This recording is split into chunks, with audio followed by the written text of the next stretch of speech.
Ala ye fɛn min fara ɲɔgɔn kan jɔn tɛ se k'o waraka.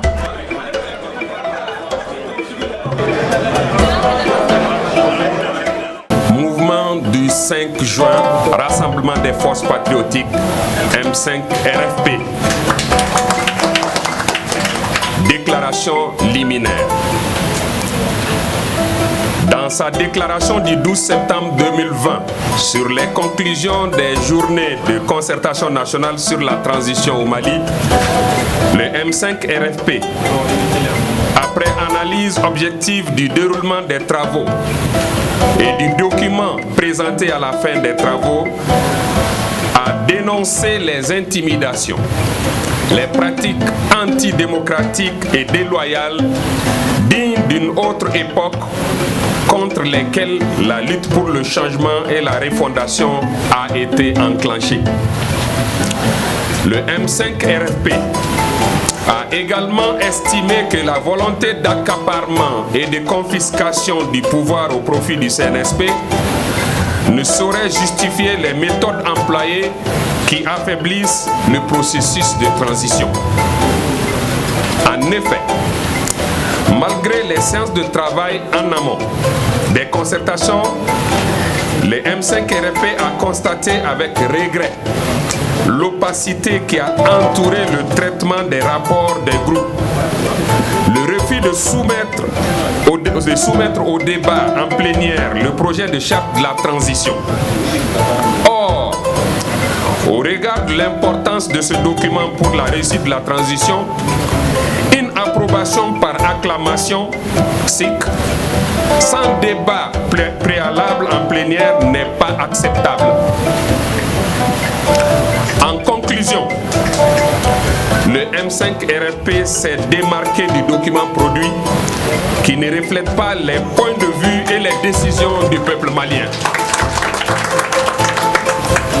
En prenant ces positions courageuses et patriotiques qu'il assume, le M5 RFP n'entendait ni rompre ni rentrer en conflit avec le CNSP, qui, encore une fois, a parachevé la lutte qu'il a engagée pour obtenir la démission de M. Ibrahim Boubacar Keïta et de son régime.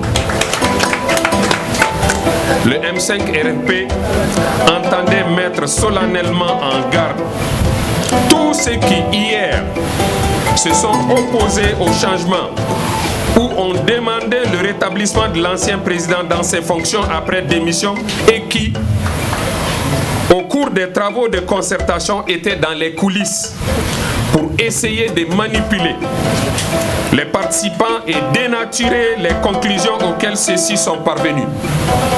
Ce sont d'ailleurs les mêmes qui ont vite retourné leur veste pour se transformer en conseillers occultes et turiféraires du CNSP.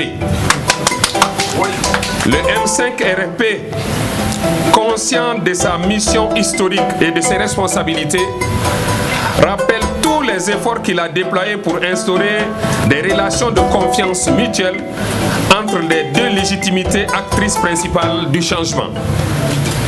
À cet égard, de nombreuses séances de travail ont réuni le M5 RFP et le CNSP pour préparer au mieux les concertations nationales afin d'aboutir à des conclusions pour une refondation réelle du Mali. Ces efforts fournis de part et d'autre et l'écoute mutuelle pratiquée doivent se poursuivre et ne devraient pas être vains.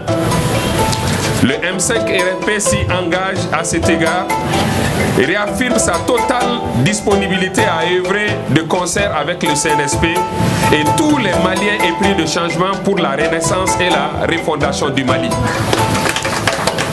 Par ailleurs, le M5 RFP dénonce avec la dernière rigueur les pratiques peu professionnelles d'un correspondant de presse qui s'évertue par la diffusion de fausses informations et autres pratiques contraires aux règles déontologiques de sa profession, à ternir son image et à saboter le combat du peuple malien. En ces moments difficiles pour le Mali, il est important que chacun fasse preuve d'esprit de discernement et de responsabilité. Enfin, malgré sa diversité qui fait depuis toujours sa richesse, les débats démocratiques par essence contradictoires en son sein, le M5 RFP, dans la cohésion qui n'est évidemment pas le monolithisme, poursuit sereinement son combat contre la corruption et l'impunité au Mali et pour la restauration d'un État républicain, démocratique et laïque. Bamako, le 15 septembre 2020. Je vous remercie.